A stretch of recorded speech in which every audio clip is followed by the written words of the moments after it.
Hello and welcome back to the ARK of E podcast. My name is Noah and I am here with a very special guest. Mr. Nathan Stevens is joining me. Howdy. Thanks for having me on. Thank you for being here. We'll introduce you to Nathan proper in just a moment, but we're here to get you excited about the year in music. Yeah. For 2023. So many interesting possible upcoming albums. Yes, some that we know are happening, some that are still speculative and maybe have been for years at this point. I think we both know the one we're talking about off the Yes. top of my head of speculative maybe happening, but we're all kind of DBZ putting our spirit bomb energy into having this album be released, all holding our hands up. Yes, kind of thought it was going to happen last year and it didn't, but we'll talk about that one in a minute. Okay, who are you, Nathan? For the listeners, I'm getting Nardward here. Thank you for the comparison. It's just who are you? Just to start off, it's a high bar. But yes, break it down for us. You and I met through a mutual friend a couple months ago at an open mic. I was struck by your vocal talents. You guys are already hearing the dulcet tones, of course. And you're an incredible singer-songwriter. And, Thank you. We started collaborating. We've been working on some stuff. Nothing that's public yet, but more on that in the future. But yeah, so I was introduced to you as just an amazing musician. But what do you do? What's your deal, man? At the moment, I'm here in South Carolina working for the Post and Courier newspaper as a digital editor, producer, podcasterman. My background is in broadcast in terms of actual jobs that pay me money in which to trade for consumable items and rent. Paid to broadcast. This sounds like a really cool idea. I'm not familiar with it as a broadcaster. I won't say the podcasting usually doesn't. doesn't. Going on 7 years now. Continue. Sorry. The background, I'm originally from Texas. The background is in broadcast journalism. Lived and worked all over the place, including some stints in South America, and now here in Charleston, South Carolina. In terms of extracurricular activities, so to speak, I run my own podcast called The 2010s, which had originally started as a retrospective of the best music of that decade, and interviewing artists. We got to talk to people like Yesayer and Baths and Yaz Ahmed, who, if you don't know her, did all the horn arrangements for Radiohead over the 2010s. So that was really wonderful. And it got relaunched, I guess, about a year and a half ago to just be kind of a music collection site, recommendations and interviews. Again, we got a Patreon up. I'm sure we can link to that later, but I actually just got enough people to cover my server costs. That is fantastic. That's a big deal. Congratulations. And then musically, I go by the name Micajah, which is Micajah, named after my great something who died at the Battle of the Alamo. Okay. And I do weird gothic folk country kind of stuff in a baritone way. It's very good. Check him out on Spotify. We will link to all of that in the description, but we'll also tag up on some plugs at the end. Sick. So those are some pretty credible credentials, if I may. And in resume format yes, for you right here. We, of course, we got to introduce where this perspective's coming from, because as listeners of the it used to be the Music Ark will know, my brother and I are lovers, not experts, is kind of how we frame all of this. With that in mind, what are you listening to right now? I'm curious, current and or whatever's swimming around there, so people can get a flavor for your taste, and then we'll get into some recommendations. Yeah, what have I been listening to recently? I stumbled back upon an album that I had listened to a couple of times, but it had not really caught me. It's the album I Troll the Megahertz by Prefab Sprout. Okay. People might be familiar with Prefab Sprout as kind of a sophisti-pop band from the 80s, a much sillier version of Roxy Music, basically. They're great, but Paddy McAloon, who is the lead singer, briefly lost his eyesight for a year, I think in the late 90s or early 2000s, had to be on bed rest and taken care of, and he trawled through radio stations and picked up compositions and ended up doing a MIDI composer work that he then submitted to, I guess, a Philharmonic somewhere. And it's just this really incredibly moving pop orchestral piece. Reminds me of Burt Bacharach a lot in terms of just the way he's able to make these ornamentations of music. A lot of saxophone and trumpet solos over these sweeping orchestral compositions. Some spoken word stuff as well. Some of it coming from the radio. I think that's just fantastic. Another record that this is like an obvious missed out on it, but okay, I'm late to the party because I wasn't born then. Charlie Mingus, the Black Saint and the Sinner Lady. Okay. Kind of a little bit avant-garde, hints of flamenco. It was for a ballet score, but just one of the single finest jazz records I've ever listened to in my entire life. Just absolutely incredible. And then there's artists I think we'll be talking about later because it's on my list of albums coming out soon. Basically, a record I'm never not listening to is called Radio Amore by Tim Hecker. Ambient, his second ever album. He's a Canadian ambient noise musician, and just the textures he gets on that record are some of the most immersive and warm I've ever heard in my entire life. So those are like, if we're doing the Fantano scale, those are like 3 10s. 3 10s in the rotation. Right? Yeah. Okay. I hope you had your notepads ready, people, or Spotify open. And again, I'll try and get you to make a list for me so we can include it in the description because we're throwing out a lot of names. Okay, so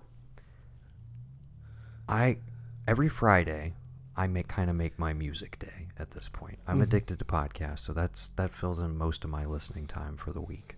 But on Fridays when I'm riding into work, I make the effort to all right, I'm gonna go check out the release radar on Spotify, see if anything new dropped that's recommended to me. Inevitably, I always end up finding out oh, one of my favorite bands released an album in January of this year, and I find out about it in November when I'm going to make my list. So I try and avoid that by every Friday I'm gonna scour, I'm gonna check everything out. So my big one recently, they've released 2 singles now. We're getting a new Tennis record Yeah. very, very soon. I don't know how you feel about Tennis. We've never talked about them off mic. Great synth pop band. Very fun. Have you had the pleasure of seeing them live? No. I caught them in Asheville about a year ago, and it was incredible. I was absolutely blown away. The consistency and the fidelity to how it sounds on the record versus how they reproduce it live. I was like, how are they doing this? This is incredible. And it's still left room for some live improvisation and different flair on a few tracks. But for the most part, I was just it's just her live vocal, impeccable. And the vintage synths that they're using are just, Well, that's I'm all about it. Yeah. I'm all about it. I love it. So yeah, they've had 2 singles out so far. And I'm very excited. I think it feels like, I don't know, it's weird to say more of the same, but it definitely doesn't feel like this huge departure from the previous record. But I'm still very excited. So if you make a good pizza, you continue to make the good pizza. That exactly. Just give me more of the thing you guys are great at, which are just gorgeous pop songs that are drenched in sadness and yeah, like the best pop music. Okay. Yeah, so that's one I wanted to throw out from the top. Tennis, which popped up for me this Friday most recently. So they have 2 singles out. I don't know what the name of that record's going to be, but I know it's imminent. So that's one to get excited about. Their previous record was on my top 10 of the year it came out, which I guess that was 2020 or 2021. 2020, I think. And it's a blur at this point. But, time has no meaning. Yes, if you have the chance to see them live, I highly recommend it.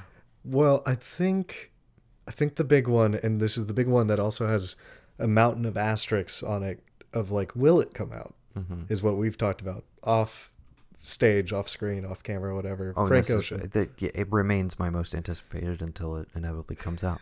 Whatever year that may be. I know you're a little more plugged in. Not that you have some secret information, but I just wanted to talk to you about, we got those singles 2 years ago now, and the implication with the artwork and everything was okay, I see. Like, it looks like a track list. It looks like they all have their own individual icon, essentially. And it's like, okay, I can see what and he was teasing, like, it's really based on, like, my experience in, like, French discos and, like, the club scene in Europe, etc. And I was like, that's exciting. Okay, very interested. I was digging the singles. And then, obviously, the pandemic hit, and nothing happened. So I'm like, is that record scrapped? Because he does very much seem like the kind of artist who would just be like, yeah, it's not. It doesn't feel like the right time for a dance record. You know what? I'm gonna pull back on this. I'm gonna do something else. I would not be surprised if it's scrapped. I do not have any insider info on what is going on over at Frank Ocean HQ on any level. Yeah. Um, We can only speculate. I did hear someone say, well, now, during the pandemic, at least it's good for Frank Ocean because he can go back to his favorite thing, not releasing new albums. That is his favorite thing to do. Apparently. But I would settle for just, again, a few stray singles, maybe, or a feature, even. But, take your time, do what you got to do. I know it's hard to follow up 2 masterpieces. I know there's probably a little bit of pressure on you, just a little bit. Just a tiny bit. No, I've got no clue what he's doing. I know he's doing some fashion brand stuff. He's always doing fashion brand stuff. He's got some interesting merch stuff. He has Blonde Radio. He's got a lot of irons in the fire that are not necessarily just a straight up album release. But, the thing is, I'm not really interested. The reason I am interested in the peripheral stuff will only satiate you to a certain point. That point has long passed. It's a water dropper as compared to an actual glass of water. It's something just tells me, I don't know, the proximity of the release of Damn and Blonde, and then the wait, and then it's like, we just got Mr. Morale last year. Kind of seemed like it was maybe going to be a bigger thing than it ultimately was in the culture, if you will. But I wonder if he was kind of like, I'm going to sit this year out. I'm going to wait and just and he might just do bide that my in time perpetuity, like just forever. So that obviously that remains the number 1 slot. With, again, yes, a lot of question marks around it. Yes. Not to just stay in the synth pop vein with the tennis recommendation, but Future Islands is another band, dropped 1 single last year. I know they've been working on it, but it didn't show up last year, so I think it's imminent, and I think it's coming in the summer. And Sam was just on a new Algiers single as well. I have not listened to this. And so obviously busy because Sam Herring also has Hemlock Ernst, which is his rap career, which was a fantastic, surprisingly excellent, really, really good stuff. What was I will pull up the name of that record as well. Yeah, but he worked with like Milo or Rap Ferrara, whatever that rapper is going by now, on Ruby Yacht. And yeah, he's a similar guy of like, there's obviously a lot of stuff in the periphery for him because Sam is such a huge hip hop fan.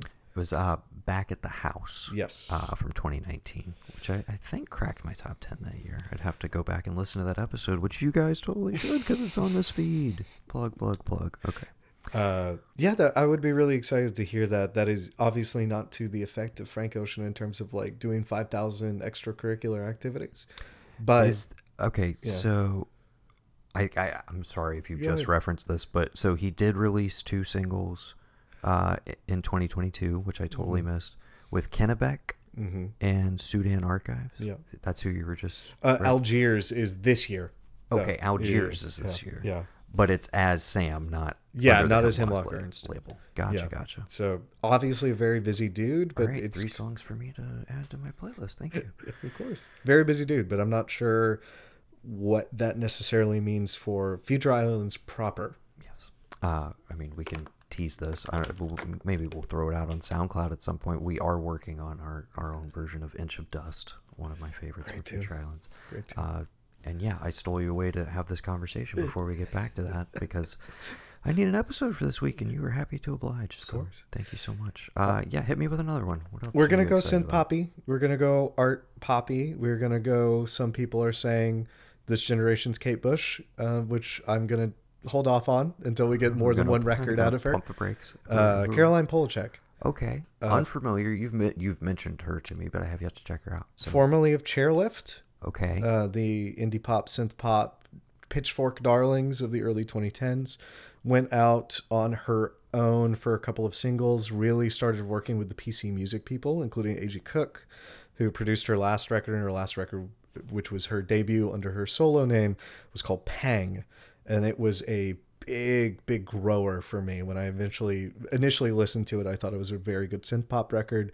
At this point, it is like just completely had its hooks in my brain, in my ears. A lot of songs that ended up kind of going viral in certain kind of TikTok areas, like So Hot You're Hurting My Feelings, which great title. Yeah.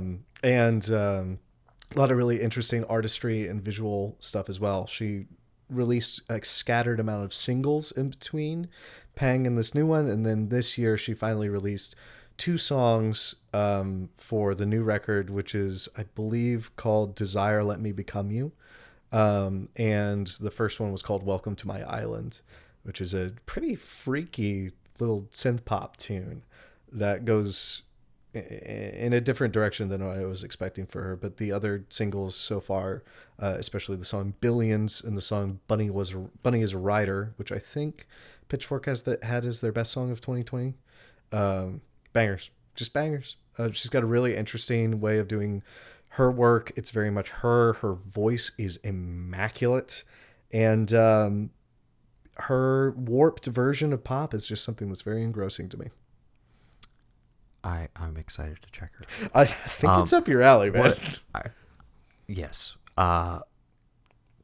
We will also say we'll link this at the end of the episode, and you need to just help me remember. Yeah. But let's just put together a little playlist, curated ARK of E selects by Nathan. Yeah. And we can throw all of these tracks you've mentioned and the things to get excited Except for about. Frank, because nothing exists. Except there's nothing. Come on, Frank. So, yeah, okay.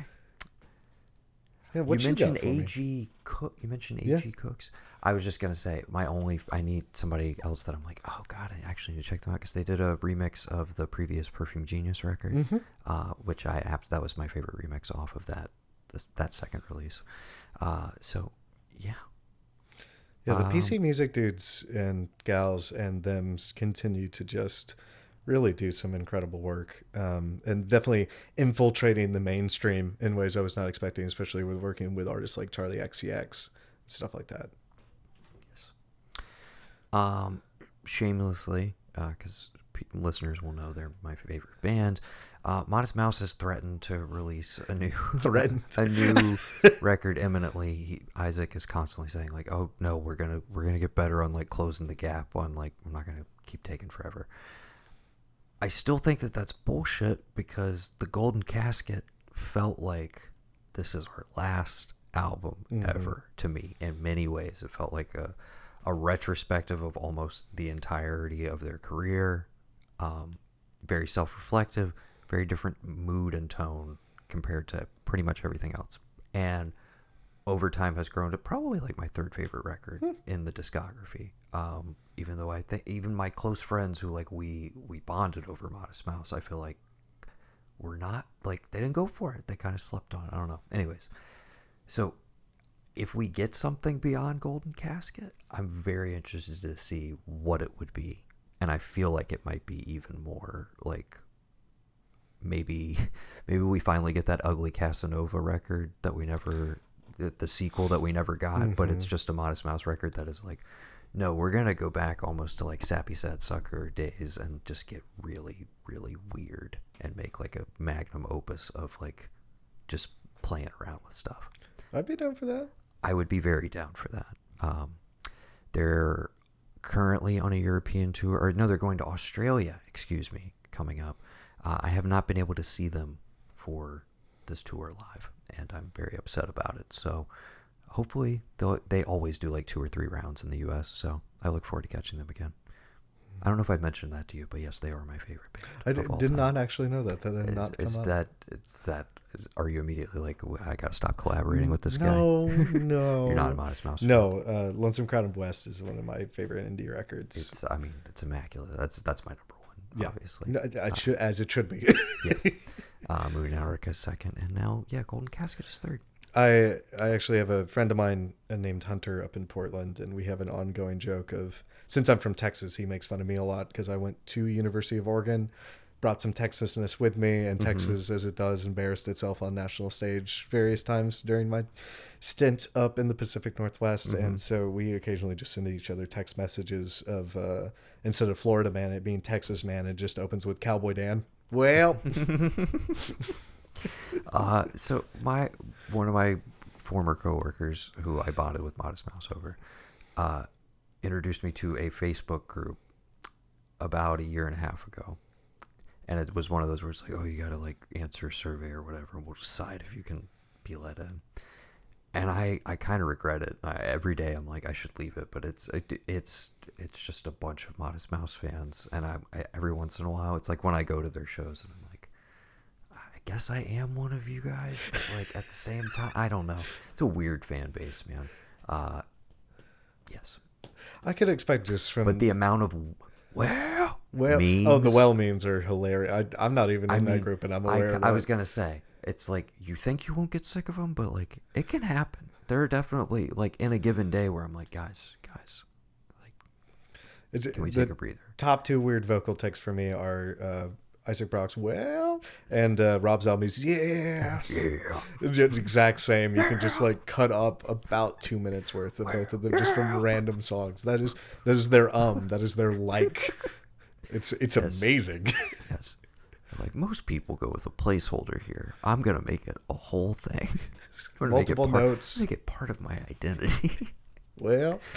Oh man.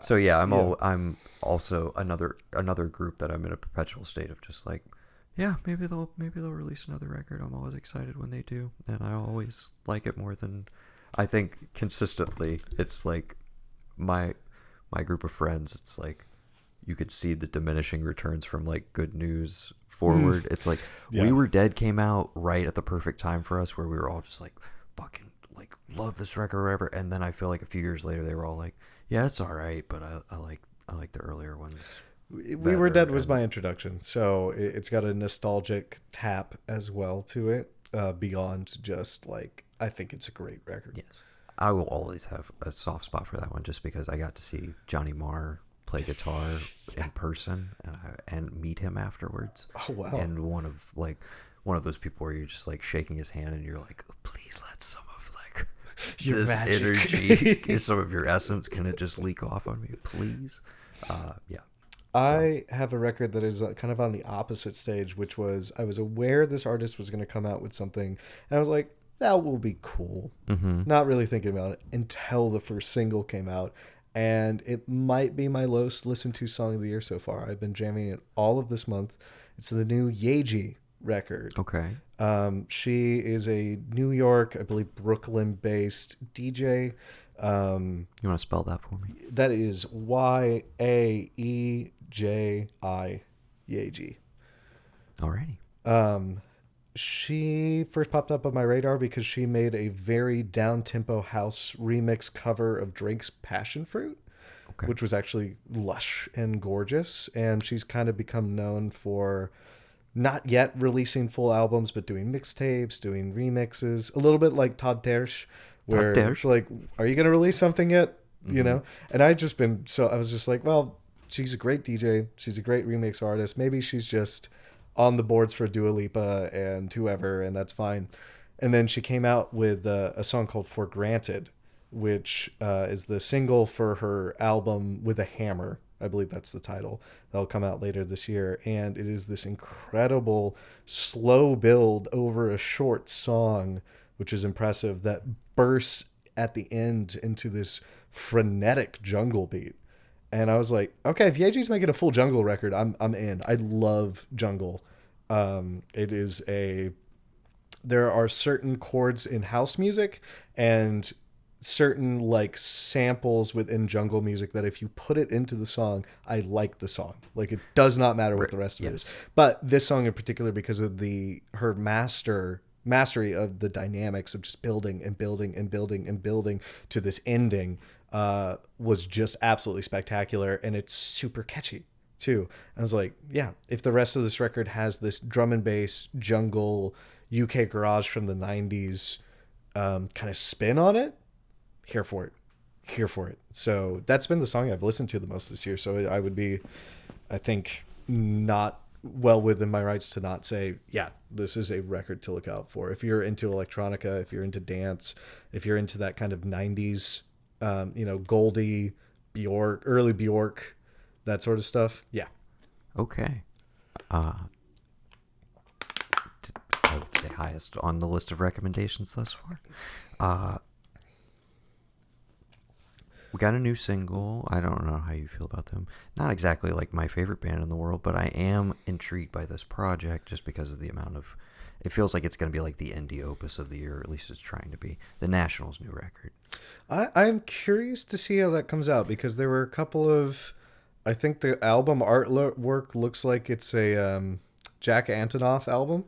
Yeah. Which worried me a little bit. The first single was good. Not anything like blowing my head back, but it was good. I liked it, yes. And it's definitely, you're one of those, I'm like, oh, this is what they mean by like, this is like dad rock indie music, but like, that's where I'm at now, I guess. Because I'm like, yeah, most people would be like, oh, it's just like, I mean, this is like a cliche of like what indie music sounds like. And I'm like, I mean, yeah, but it works. Maybe this is the record that breaks off like Wilco did as they were going into the 2010s, where it's like, now this, for some people that were in the age and mindset for it, are like, oh, this is my comfy sweater. Right. Yes. Absolutely. Okay. Maybe it is. Who knows? But okay, so we know Phoebe Bridgers supposed to be on there, right? Taylor Swift and Uncle Sufjan. Yes, that was the other. I was trying to think of the big three. Yeah. I'm interested to see where that goes. I like the last one quite a bit. I would be really curious. The weird... Excuse me, there's to the two recent ones, because there's like the soundtrack album. I liked all the recent stuff. And they were a band I came to like really late. Okay. And so, yeah, I don't have that attachment to like the early records and stuff. So I'm just like, oh, okay, I like this stuff, I guess. But I haven't delved back, so... I'd just be really curious about that, because I've never been a huge Taylor Swift fan, but I did like the two folky albums she put out. I thought the duet with Bon Iver on whichever, I think that was Evermore, was really good. And I got to admit, the last record, I didn't love the whole thing, but the song Anti-Hero kind of slaps. Okay. And I think a big part of that is because she is like, she's admitting she's the problem and a lot of these things, and it's like a very interesting self-effacing stuff. So I'd be interested to see how she sounds with Matt Berringer, who is always self-effacing. Yes. And then I have a complicated relationship with Phoebe Bridgers' music. I do not like her solo work, but her work with Boy Genius, which I think... And that full length is not out.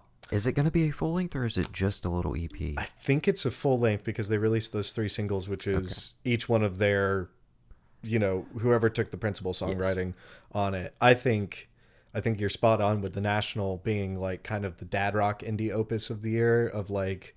what you were saying before, like if you're in the space for it, that is going to be your record. For people like, I don't know if it's a little bit younger or just more in the sad girl mindset, and that is not gendered. That is just... I understand. Yeah, it's going to be Boy Genius. That is going to top a lot of people's... People are up there for. Yeah. In that vein of female supergroups, one that there's been no teasing of them ever doing anything. And did you ever listen to that record from Nice as Fuck? No. Okay. Jenny Lewis and... I'm in already. Oh my gosh. I don't want to mess this up, so give me just a sec. Nice as Fuck is the band name from the album Nice as Fuck, 2016. And oh my gosh. This sounds similar to the K-Slang Vares similar supergroup trio.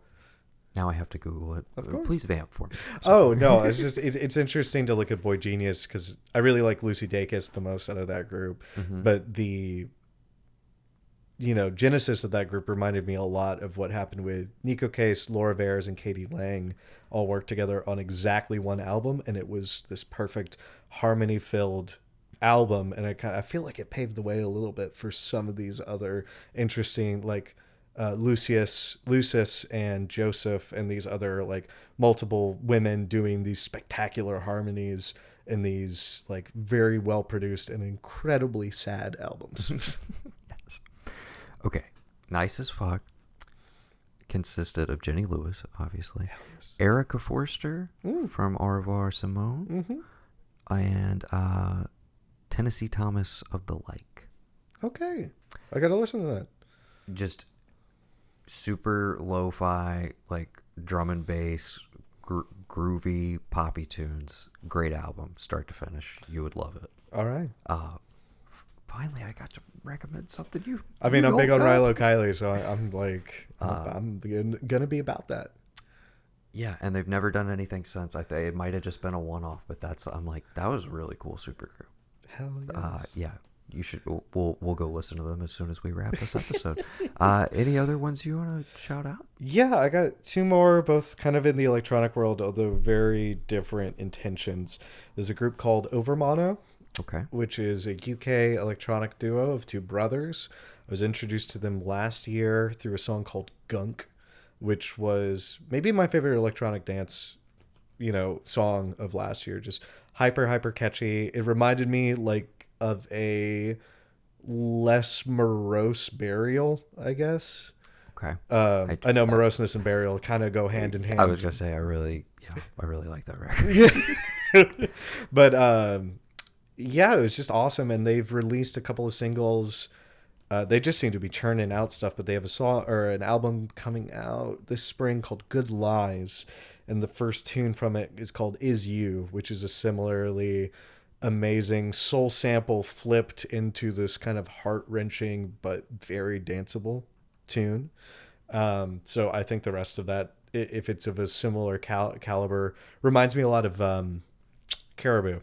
Okay. Dan Smythe's stuff, or his solo stuff as Daphne. And then the last one is the guy I mentioned at the very beginning of this, Tim Hecker. He not only scored the new David Cronenberg movie, which was great. You just saw it, right? Yeah, I just saw Infinity Pool, and I was listening to Cronenberg on a podcast, and he referenced okay, it all just clicked. Yeah. I absolutely love that score, and I need to play you my two songs that I created right after I watched that movie, and I was like, yes. okay, this is like what I would do with it, Yeah. taking off in that vein, and I want to see what you think of them now. Okay.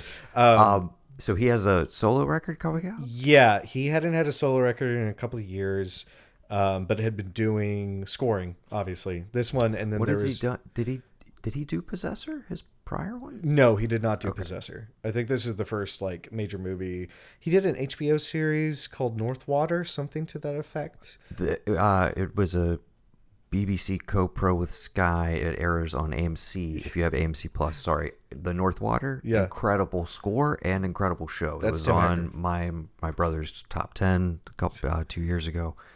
Watch the Northwater. Dude. Okay, so yeah, this this is guy one needs to be in your rotation. Yes, you're like unlocking. But he's got a new one called Wow. No High that will come out, or No Highs that will come out later this year. The first single dropped, 8 minutes long, ambient, but in the same way gas is ambient. Like there's a propulsive kick under it and kind of driving movement to it. It's a little bit scary. It's got Colin Stetson, who scored Hereditary. His saxophone work, which is also scary, over it. Yeah, this is out of everything I've said so far, this is the least good time record, I would say. Okay. But it's going AKA Noah's favorite time. he scored a David Cronenberg movie. I don't know what to tell you. Brandon Cronenberg. But yeah, every time Tim Hecker is probably my favorite ambient electronic artist. Every time he releases something, it's an event for me. And I'm really excited to see where he's going with this after he kind of transitioned to scoring, and seeing if that rubbed off on him a little bit, and if he's thinking of things in a different, more narrative way in his music. So yeah, really excited to see how that scares the pants off me. So yeah, those are my recommendations There's of some like things I'm fantastic- excited to see. Thank you. Yeah. Thank you for those recs. We will link to a Spotify playlist of Nathan's recommendations, excuse me. And yeah, so please plug away for your podcasts, where they can find your music, etc. Yeah.